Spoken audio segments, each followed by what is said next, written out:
All right, and we're back. We're going to see Benjamin Rabiotti playing ADPZ against our opponent. I need to pull their name up. They are playing, looks to be Center Scorch. Finally, a new deck. Finally, a new deck. Finally, we're going to see the Center Scorch. The people have been hyping up quite a bit. We've seen a lot of talk about Center Scorch. It's a very powerful card that has an unlimited damage cap in theory. Its attack for 2 colorless energy will deal 40 plus 40 damage for each fire energy attached to it. That'll ramp up really quickly through the use of Flare Starter, as we're seeing right now from Volcanion, and also just Welder in general, being able to attach 2 fire energy and then draw 3 cards will ramp up the energy that the Center Scorch will have and really ramp up the damage quickly. Yeah, I'm very excited to see this deck. This would have been my pick to play in the tournament, putting a lot of work into it.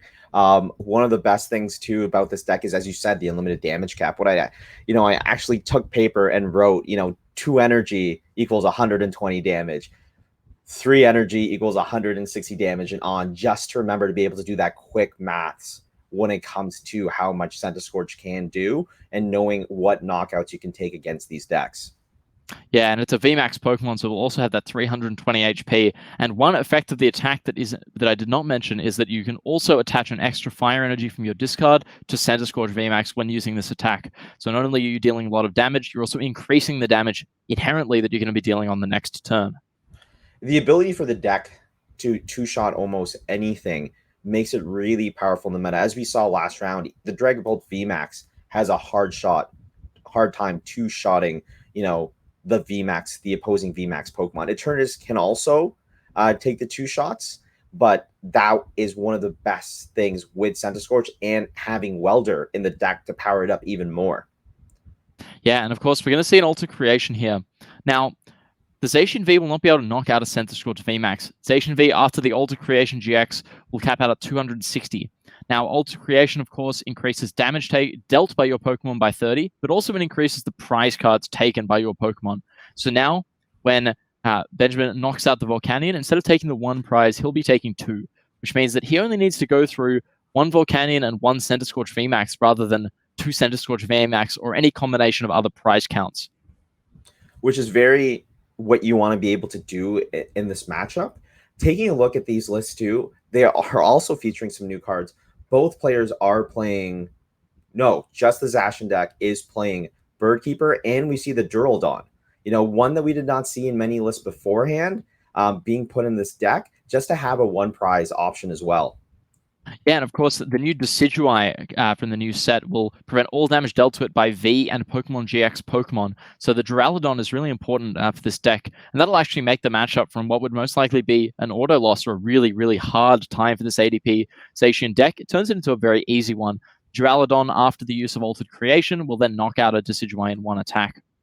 We see the power of Center Scorch, 6 energy onto that Center Scorch on turn 2 for his opponent Eyal. And now 280 damage has been dealt. The ADP has been knocked out immediately after Alter Creation. And we're going to have to see, theoretically, the main way for Benjamin to make the prize trade and come back into this game would be through the use of Boss's Orders twice. The Dedenne and the Crobat would offer 3 prizes each, adding up to 6. There's a lot of hardness in this matchup to be able to knock out a Center Scorch VMAX. I know we were talking earlier about doing the 4 prize and the 2 prize off the 1 prizer, but generally you are correct. You want to take out two prizers and take 3 prizes off each. The issue now, however, is he has 1 attacker on his bench, and if the Center Scorch deck has a Boss's Orders, the possibility of ADP being able to come back in the matchup is much harder, because if the Center Scorch stays in the active, that knockout's not coming. Wow, we're seeing a Boss's Orders and a Wondrous Labyrinth. We've been commentating this we've been watching it for less than maybe 2 minutes, and I think the game's over. We see the Center Scorch is just dealing so much damage. It has weakness on the Zacian to top it all off, so it just dealt 560. And of course, even if that Center Scorch was to go down somehow, the Burst GX from the Blacephalon brought it up. Wow, so we're done. There's the game. Tell me, Mark, do you think that's how the matchup should usually go, or do you think that it's a little bit more interesting than that? I generally, in the matchup, would want to be the ADP player and get the turn 1 GX attack as fast as possible. But Center Scorch just being able to load up energy and take that quick knockout it's really scary in the matchup. You know, I don't think it's as one-sided as we saw, but I do think there's still a very much 50-50 in the matchup there. I think, yeah, as you said, it will very much come down to who gets to go first or second. You really see like that use of Flare Starter dealing so much, adding so much damage. It's 120 extra damage to that Center Scourge VMAX without the use of a welder. And then I feel like if the ADP was able to survive a turn after using Altered Creation, we would have probably seen a different game. The use of an Ultimate Ray and, of course, just a slower prize taking from Benjamin's opponent. We would have seen maybe a different game and potentially, a win for Benjamin. But, of course, the immediate knockout with Center Scorch just dealing so much damage and so quickly, really. I would not be surprised if everyone's logging online right now and purchasing their Center Scorches after seeing that. We will have another game to go into. We'll be able to watch Welder Mewtwo again, Philip, and we'll be watching it against what looks like Vikavolt. And we have Batman Victini in the active as we jump into this match. Yeah, so we're seeing Welder Mewtwo come back. It's been an underplayed deck for a long time. It's a deck that I personally have a soft spot for, and I know that it's been kind of strong almost for a long time after its release. It was arguably the best deck in the format. It's fallen off. We saw it win the OCIC, but then afterwards, it really kind of stopped winning tournaments. The strength of the ADPization deck and a lot of the new cards, and now the VMAX Pokemon almost overshadowed it. But now we're going to see it back once again. I might actually have a copy of this deck with your signature on it somewhere in this room I'm in. Well, we see this being a lot different to the deck that I played. We see inclusions such as Victini V, we see Crobat V, all these new cards really kind of changing the way that the deck's able to play. I'm going to pull up the list. I know that Philip is playing a lot of different techs in this deck for different matchups. As we were talking about earlier, we saw the Jirachi GX protecting the deck against Dragapult, the Mewtwo Malamar version. However, here it seems that we have no weakness protection at all, with going for the kind of theory that, well, Dragapult loses to Eternatus, so surely no one plays Dragapult, and just kind of hedging your bets on the other matchups. Yeah, and we see one of the reasons to play Mewtwo is kind of the rise of Vikavolt, being able to have the 4 energy attack from the Reshiram and Charizard to be able to one-shot a Vikavolt, which a lot of decks do have trouble to be able to take that knockout on it. One thing I am worried about here is that the Giant Bomb would make me not want to attack because it's just going to set up the 3 energy attack, the 190 to take out my Mewtwo the next turn. So being able to navigate that in this matchup, as well as if there's one thing that I found from the original Perfection list, being able to play your original Perfection list in the open, is that the Choo-Choo paralyzing a Mewtwo really slows down the game. Absolutely. The paralysis from Raichu will require the use of a switch. It'll require the use maybe of a skateboard, all those kind of things. We only see 2 switch and no skateboard coming out of Philip's list, so the paralysis would potentially be quite an issue. Here we also have, we're going to see just an attack from the Victini. We're not opting to hit into the Giant Bomb. Of course, Victini could not be retreated anyway because of Absol. The ability of Absol increases the retreat cost of your opponent's active basic Pokemon by 1. So that Victini, rather than having 2 retreat, will have 3. This is a really powerful card in combination with the paralyzing bolt attack of Vikavolt V. Because Vikavolt V, of course, item locks your opponent and then negates the use of switch. So now this Absol increasing the retreat means that not only can you not switch, you also have to pay extra to retreat, really letting Vikavolt kind of dictate the pace of play. Really testing for this format, Absol seems to be a really strong player that I think has a lot of room in the decks to be played.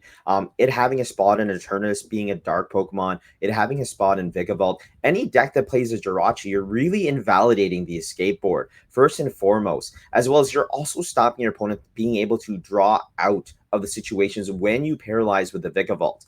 I know Vikavolt's been really hyped for this tournament. I also thought it was a very strong choice with the Electropower, being able to go turn 1, Electropower, paralyzing bolt, item lock your opponent, knock out possibly a Jirachi in their active, letting you get ahead of that game, and then also being able to 2-shot a lot of non-VMAXs, being able to paralyzing bolt followed by the 3 energy 190 attack to take out most attackers really sets the deck up on a plane. The issue is just setting up multiple Vikavolts. Yeah, we see a Cape of Toughness come down here, which will protect a lot, especially from that Reshiram and Charizard's Flare Strike attack that you were talking about. That attack does 230, of course, and the Cape of Toughness, Toughness Cape, increases health by 50, which will put Vikavolt at 260 and well out of that range of the Flare Strike. We see Vikavolt is such a powerful deck, especially before the rotation, because it has access to all of these powerful lightning tools that we've seen kind of add up and be released one by one over the years. It has access most recently to Speed Lightning Energy and Bolton V. It neglects to use Bolton V. However, Speed Lightning Energy is a very powerful special energy card. Of course, special energy, you can only play 4 in each deck. However, Speed Lightning will let you draw 2 cards every time you attach it, which is a great bonus. Of course, usually attaching an energy, you'd end up with 1 less card in hand. Now you end up with 1 more. Now, it does look good for Philip being able to take the first knockout there on a 2-shot. Very unfortunate that Chell 77 did not get the energy to take the knockout on the Victini V. You want to be able to take the first knockout again because setting up multiple Vikavolt is an issue for the deck. Yeah, we see our players are Philip from Germany, and we have Yoshitaka from Japan playing the Vikavolt deck. We actually saw Vikavolt win the unofficial Japanese National Championships that was played online and in this format. And we saw Vikavolt win. Pretty similar list, kind of playing this Toughness Cape, the Raichu, the Tag Call, the Giant Bomb as well. And so we see Yoshitaka copying, and also not necessarily copying, but using the kind of strength that his fellow countrymen have used. We see the Electro Power, another really powerful tool for these lightning decks, increasing the damage of your lightning Pokemon by 30 during your turn. So now Paralyzing Bolt, rather than dealing the base 50, will deal 80 damage. Yeah, and it's really interesting to see from their list is they're kind of using the same as the Australian Pikarom list that really leveraged Tag Call, Guzma, and Hala. I would say for most of the lists I've seen online, kind of passed around, the Vikavolts were not using that engine. They were just trying to speed through the deck and be able to set up this account. This allows this version of the Vikavolt deck to play both the quick game as well as a slower start game to be able to set up and power through the match. Absolutely. And of course, Guzmahala, I was just talking about the benefit of Speed Lightning. Speed Lightning is really what kind of salvages Guzmahala and makes it a very useful card in these decks. Guzmahala requiring you to discard 2 cards from your hand in order to search your deck for a Stadium, a Special Energy, and a Tool. You also have the option to not discard it, only search for a Stadium. However, being able to search for the tools such as an Escape Board for Jirachi, the Cape of Toughness, the Giant Bomb, the Counter Gain, and also searching for the Stadium, the Thunder Mountain, which we see in play here, really is what makes Vikavolt able to item lock so early on. And of course, will reduce the attack cost of your lightning Pokemon by 1 lightning. Here we have a huge Lava Flow coming out of Philip, dealing a lot of damage here, knocking out the Vikavolt very easily. The 4 energy dealing 250. Of course, Magcargo will deal 50 plus 50 for each basic energy you discard from the Pokemon. Yeah, and I think coming into this turn, I'm not really that worried on Philip's side. With the counter gain and the Thunder Mountain, it looks most likely that Yoshi's going to use the Raichu to paralyze, but that also means we're not going to get item locked, right? We're going to be able to switch out of the Mewtwo Mew and then have our Mewtwo Mew on the bench to attack. The only issue, however, is that he only has a Lava Flow as his attacker in the discard. We see Boss's Order in his hand, however, which will mean that he's able to target down that Dedenne for game. We're going to see a Paralyze come out, but I wonder if we're able to see a Marnie from Yoshitaka or a Reset Stamp. There's the Marnie, so that'll get rid of the switch. And of course, Marnie, both players shuffling their hand, putting it to the bottom, and then drawing 4 for your opponent and 5 for yourself. And the switch is gone. It's now at the bottom of the deck. Philip's going to have to shuffle the deck using an effect such as Giant Hearth if he really wants to get back into that switch. Philip's hand is perfect for exactly what you want to be able. All we're missing in Philip's hand is a switch. That Hearth is going to let him discard a card to be able to Welder and attach that Psychic Energy and Lava Flow the Raichu. The only thing we're missing in this hand is a switch. And if we draw that switch, then the Reset Stamp can be discarded to the Giant Hearth. Yeah, and we even see the Oricorio come down from Yoshitaka. That'll let him draw 3 cards when one of his Pokemon was knocked out in the previous turn, which it was last turn. Of course, the Vikavolt got knocked out. There's 3 more cards for him. I wonder if if he's able to find a Reset Stamp, That would be very strong, putting Philip not only instead of 4 down to 2. And there's the tandem shock. Do we get a switch? Just the welder. So he's going to have to try to power through this turn, find a switch off the welder. If he can even draw an Aganadel and find a way to discard it, then he can use Venom Shot to take out the Dedenne or Oricorio and just win the game on the spot. This has always been the power of Mewtwo, is to be able to put your opponent into checkmate scenarios if you're able to find the right pieces. What's really important, though, is as well as we saw this kind of slow from the Victini V, and we saw now Yoshitaka would still have to take 2 knockouts after, like, one this Mewtwo and then another knockout in order for him to win the game. We see, however, Philip is out of fire energy in the deck now. The use of that Magcargo was very energy intensive, but there's the switch, a Psychic Energy, and that'll be Venom Shot. The Ganadel, like we were talking about earlier, will discard 2 energy from the Pokemon and deal 170 to one of your opponent's Pokemon. There is the Snipe onto the Dene, and that will be game for Philip. He's taking himself to 4-1 with this Welder Mewtwo deck. It's interesting to see these 2 classic decks, Welder Mewtwo Perfection, Dragon Ball VMAX, be able to win these last 2 rounds that we've seen. Seeing a new deck like Centiskorch come into the metagame and be able to go up against these decks, it's really showing that the format is kind of wide open right now. We've seen a variety of decks go through, and I think that is great for a healthy format, having different things that you have to prepare for, and it's not the same deck you're playing against every round. Yeah, and I think we've seen a lot of things kind of fly under the radar. Obviously, this Welder Mewtwo deck, a lot of people didn't really see coming. Mewtwo Malamar, everyone is kind of playing a lot of things. And the other thing as well is that there's so many decks in the meta. These decks like Eternatus, Vikavolt, it really depends on what their own interpretation of what the meta is. What do they expect to play against? And it looks like a lot of these people playing these Mewtwo decks expected Vikavolt and were comfortable in their matchup against that deck. One of the biggest things with this format that we're having we're not playing the next format with rotation as we would have expected to have at Worlds, is that people are allowed to play their comfort picks. If we were at a World Championship and we were playing the rotated format, we would not be able to play decks like Malamar. We would not be able to play these decks that we have honed throughout the year and become comfortable with. And I think that is one of the benefits of having this format for this tournament. I think that really helps with the stuff that we've had online, that really helps players, like Cash with the VMAX Dragapult. This really helps the Perfection Mewtwo players because, if you had given me a Perfection deck the night before and said, hey, play this, that is something I'm comfortable with because I've been playing it since last year. That's a full year of prep put into a deck and not having to spend so much time having to learn a new deck and learning all those new matchups and how to approach them. Definitely. Lightning, Pokemon, and Mewtwo, I mean, that's a battle that's been waged for the past year. And I think one thing a lot of people will dismiss is that, of course, it's great to have the deck that has the best matchups. It's great to have something that's really strong. But at the end of the day, it's easy to play a deck when you're drawing well. But the problem is when you start drawing not as well, you get into these difficult situations that maybe you haven't seen before. And if suddenly you're a little bit unsure of what to do, you have less experience on it. And so, of course, experience will often pay off in these scenarios when you may not know what to do if you just picked up the deck the night before. Especially with the new decks, again, they're not refined, unless it's the best of the best coming in, and the best of the best are in day 2. They'll have those refined lists. Of course, there will be people that will have refined lists for day 1, but when it comes to picking that newer deck, but not having that refinedness, you're more prone to bricking or missing lines because you're not as used to everything that you have in there.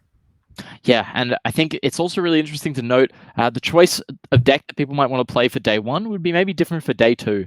You may not, you'll have a wider meta. As we were saying, a lot of people are playing so many different decks that suddenly, it may be easier to kind of target a special few things in day 2 when you kind of can predict a bit more. But in day 1, you might want to play something consistent, safe, maybe with maybe a better matchup spread. You may actually want to play something risky. People might want to say, okay, well, I don't want to have any bad matchups. I want to play something risky, but that can probably beat anything. There's definitely lots of different approaches that we will see people play. We'll also see different ways for them to pick decks between day 1 and 2. And I think really for us, as we observe and see here, let's talk about some of the choices that are in this Mewtwo deck, because a lot of people might not be versed. I know I had to ask you some questions of why we have these. So let's start off with Henry Silvally GX from Crimson Invasion. Been around for a long time. I think the last time we saw this in a competitive deck was at the European International Championships in London, where Tord was able to beat the Silvally Metal deck. And haven't seen it in many decks since then. Why has this come back into the forefront? Well, that's a really good question. We see Silvally's GX attack, Rebel GX, will deal 50 for each of your opponent's benched Pokemon. Now, there's a new Pokemon that's come out that we were talking about earlier, Eternatus VMAX. Of course, it will deal 30 for each Dark Pokemon that you have in play, and its ability will allow you to have up to 8 Dark Pokemon on your bench, which will mean 8 if you're using Rebel GX against your opponent. That'll be doing 400 damage, and that'll knock out your opponent's Eternatus VMAX. And of course, the attack costs 3 colorless energy, which you're able to power up in one turn with that Welder, attaching 2 fire and then 1 energy from hand. There's your Rebel GX, and that's the kind of way that the Mewtwo deck will look to one-shot that Eternatus. Moving on from that, we have Incineroar GX from Team Up, the Dark Incineroar. What's the use of that Pokemon in the deck? What matchups do we want to be able to use that in? I think historically that was used as kind of the best way to one-shot Dragapult. When Dragapult would hit into you, you would then deal enough damage afterwards to deal a full knockout, and I think that'll probably be used against Centiskorch if they miss a knockout. It'll be used against any of these VMAX decks that don't quite hit the number they want to knock you out in one attack. Of course, the Crushing Punch is a really good attack against decks like Vikavolt. They play Speed Lightning Energy, they may even play Capture Energy. Crushing Punch will deal 130 and discard a special energy from them. I think just in general, it's a strong card to have access to with these attacks. And then finally, Sigilift GX. I know that used to be played in Drampa as a kind of way to counter Pikarom in our expanded format here in North America. Not seen really much in a Mewtwo deck. Sigilift GX, why are they adding that into the deck? So this time we'll not be using Sigilift's ability. Sigilift's ability will reflect damage taken from it to GX Pokemon. However, the GX attack is what we're looking at. It'll deal 60 times the amount of energy attached to your opponent's active Pokemon. And Pokemon we saw recently, Centiskorch VMAX, will stack a lot of energy onto it.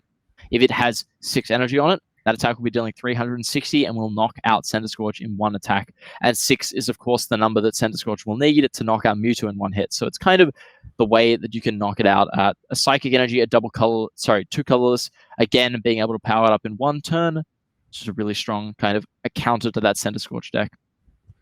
And one thing to talk about, chat, especially when it comes to open deck lists, we can talk all we want about, people will know, your counters and what you can't play against.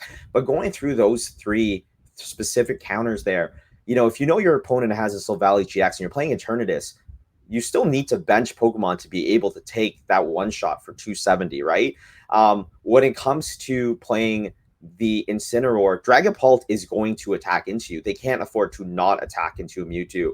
And again, Centiskorch, if they want to take that one shot, they are going to load that instead of having, because they will trade in a 2-shot war there, right? So even with those specific techs being there in open deck lists, if you see these, are you going to play around them, Henry, or are you looking to make sure to ensure those knockouts and be able to take a knockout on that Pokemon afterwards? I think you're definitely going to try your best to play around these things. And of course, this is where we see open deck lists maybe hurt Mewtwo a little bit. That ability to kind of play whatever GX Pokemon you want can really catch your opponent by surprise in a lot of games. Of course, we are able to see our opponent's deck lists in this tournament, so we can't quite catch them by surprise as easily. But of course, our opponents will try and play around it. However, it may actually be difficult for them. Of course, Eternatus needs to draw cards to kind of play the game and needs to play Crobat down. So we're going to see. Interesting to see later on if that comes up. We're going to go to a break now before we come back with the next round. Thanks for watching, guys. Hope you enjoyed that. Those 2 games. Yeah.